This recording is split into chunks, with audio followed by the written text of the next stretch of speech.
Olá, está começando agora o Café Comunitário, na programação da TV Fevale, canal 15 da NET de Novo Hamburgo.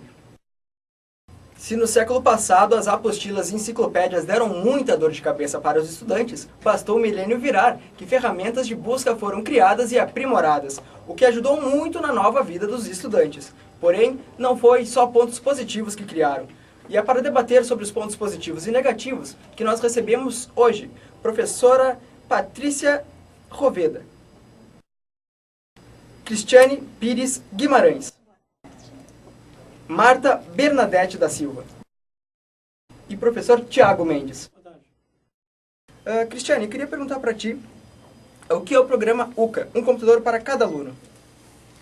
Bem, o programa UCA é um programa do governo federal, né, que trabalha com a possibilidade do 1 por 1.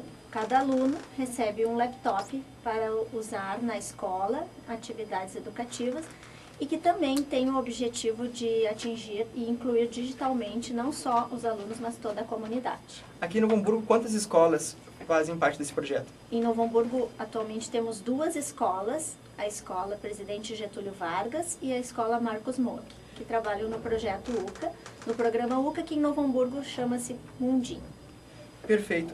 Então acho que seria para ti, Marta, quantas crianças fazem parte assim do Mundinho aqui em Novo Hamburgo? Tu saberia me dizer? Da minha escola, 322.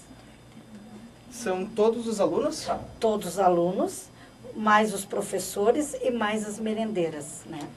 Existe um projeto, Cristiane, para tentar expandir um pouco esse projeto. A gente já sabe então que as merendeiras também fazem parte, toda a escola faz parte desse projeto Mundinho.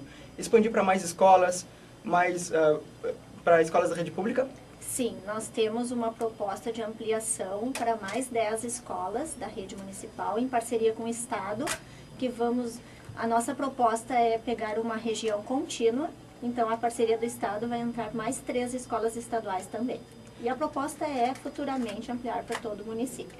Tem uma base de tempo para isso acontecer? Não temos ainda uma previsão, mas estima-se que seja logo. Professor Tiago, o senhor como professor de jogos digitais deve conviver bastante com essas ferramentas de edição digital, de criação de jogos. Uma criança que joga esses jogos, tem jogos educativos que a Fevale também faz, está desenvolvendo. Ou começando então pela parte, acho que mais interessante, que é a criação de jogos, dessas plataformas para estudo. O senhor pode falar um pouco do projeto aqui da Fevale? Bom, o que a gente tem feito aqui no Laboratório de Objetos de Aprendizagem, né, ele iniciou em julho passado e a gente ainda está no processo de estabelecer as metas e iniciar um processo de produção com mais eficácia. O que a gente procura fazer, especificamente nesse laboratório, é produzir jogos e não outros objetos de aprendizagem, mas são jogos voltados ao ensino. Né? Esses jogos, existe uma preocupação não só com o aspecto educacional do jogo, né, abordando as teorias de aprendizagem e as teorias de educação, mas também todos os aspectos que tornam os jogos que não são voltados a esse tipo de atividade tão atrativos para os jovens. Por que o jovem gosta tanto de jogar? A gente se preocupa então com questões como a retenção do jogador dentro do jogo, o envolvimento dele com a atividade de jogar e outras questões que são específicas dos jogos digitais em si, para que dessa forma, de uma maneira que ele não perceba que ele está aprendendo e construindo conhecimento, aquele conteúdo vá se inserindo dentro da matriz cognitiva do aluno e ele consiga desenvolver alguma coisa. Quais são os tipos de plataforma que a Fevale desenvolve os jogos? Hoje a gente tem trabalhado prioritariamente com PC, com computadores e com dispositivos móveis, né? Então a gente tem um trabalho com mobile para tablets e para celulares que vem sendo desenvolvido também dentro do laboratório. Como faz para tornar um jogo que ensina as pessoas a instigarem o conhecimento e mesmo assim o jogo ficar interessante ao mesmo tempo? Tá, esse é um dos maiores desafios, na verdade, quando a gente fala desse tipo de questão. A primeira coisa que a gente precisa entender é que, de uma maneira geral, quando a gente observa só as teorias da educação, o jogo tende a ficar carregado demais de conteúdo. Isso faz com que o jogador receba uma carga de conteúdo muito grande e perca a experiência divertida que é jogar. Então o processo inverso é reduzir um pouco a carga de conteúdo dentro do game. Um game não vai substituir nunca um trabalho de sala de aula. O papel do professor ele é fundamental para ajudar nesse processo, ele é um elemento complementar. E dentro de porções específicas de conteúdo, aí sim, Existem formas de inserção de conteúdo instrucional, esse conteúdo pedagógico, apropriadas e adequadas para cada um dos tipos de conteúdo que vai ser colocado. Então a gente faz um estudo bem minucioso com relação a isso, para garantir esse engajamento, esse envolvimento do jogador.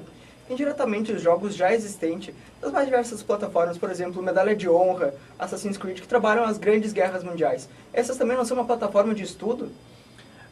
Esse é uma discussão já bastante longa, né, de várias correntes diferentes, correntes teóricas diferentes, e o que se observa é que, na prática, invariavelmente, as crianças estão aprendendo, por exemplo, mais sobre a Segunda Guerra do que aprendiam antes. Hoje a gente tem jogos, por exemplo, como Call of Duty, que mapearam toda a topologia da Península da Normandia, onde houve o desembarque do dia D, e jogar o jogo é a mesma coisa que visitar o lugar, em matéria de posicionamento, de elementos e de tudo. Então, esse tipo de coisa proporciona um tipo de aprendizagem sem o compromisso da educação, né? Aquela aprendizagem que ocorre naturalmente, simplesmente pelo contato do jogador com o jogo. Isso tem ocorrido de maneira bastante comum. Patrícia, uma criança que começa desde cedo a usar essas plataformas digitais, os tablets, os smartphones, computadores, o próprio videogame, claro, eles nunca vão substituir um livro, mas uma criança que usa essas tecnologias desde cedo tem mais facilidade na hora do aprendizado, na hora de aprender conteúdos? Eu acredito que a facilidade é justamente no manuseio, né, desses equipamentos eletrônicos. A gente pode ver assim que as pessoas da nossa geração, que tem 40 anos, né, um pouquinho mais, a gente já não tem tanta facilidade. Essas crianças, elas com 3 anos, elas colocam um DVD para rodar, né, trocam de canal da TV, já antes de aprender a falar, elas já estão com o dedinho ali apertando o botão, né. Então, elas têm uma intimidade maior com os eletrônicos, né, com toda essa parafernália, né, e a questão da informática, enfim.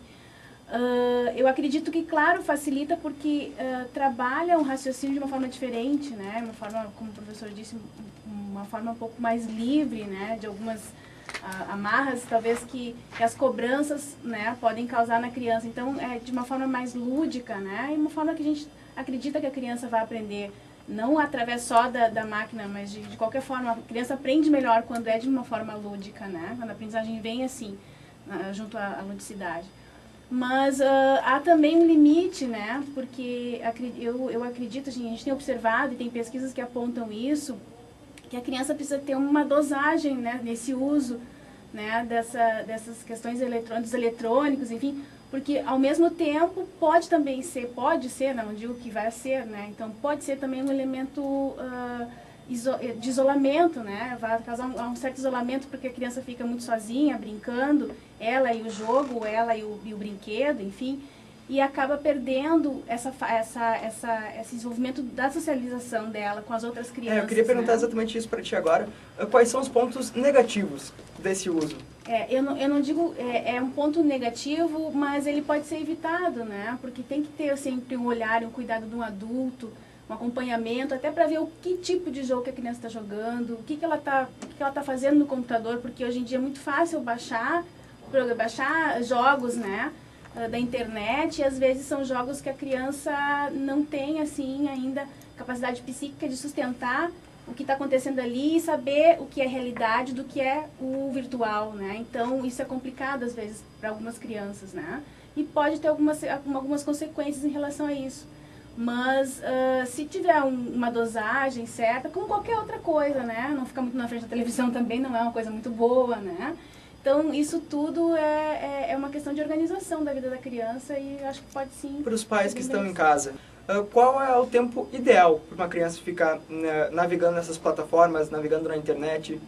Preciso, assim... agora, certo, tem que ter, obviamente, um tempo estudar, internet, as mais coisas, diversão, comer, alimentação, ok, tem que ter. Mas para a internet e para essas plataformas, qual é o tempo ideal num dia? Depende, né? Depende da idade da criança, da situação da criança, enfim.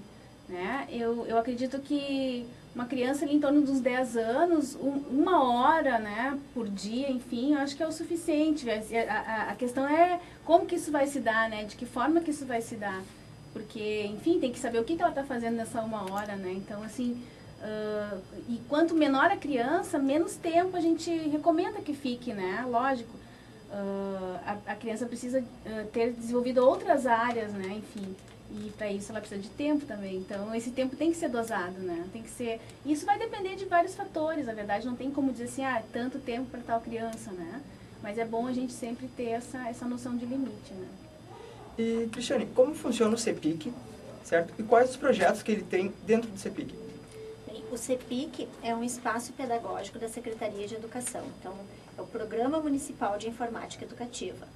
O nosso foco é a formação de professores e alunos monitores também. Então, nós oferecemos curso para os professores da rede pública, tanto municipal quanto estadual, pertencentes à 2ª Coordenadoria. Oferecemos oficinas, grupos de estudos, temos toda a parte de acompanhamento pedagógico, então a gente presta assessoria pedagógica também nas nossas escolas municipais, que possuem o Laboratório de Informática Educativa. Todas as escolas municipais de Novo Hamburgo têm o seu Laboratório de Informática Educativa e um professor que coordena este espaço. Então, nossa equipe do CEPIC faz esse trabalho de acompanhamento, assessoria pedagógica também nessas escolas.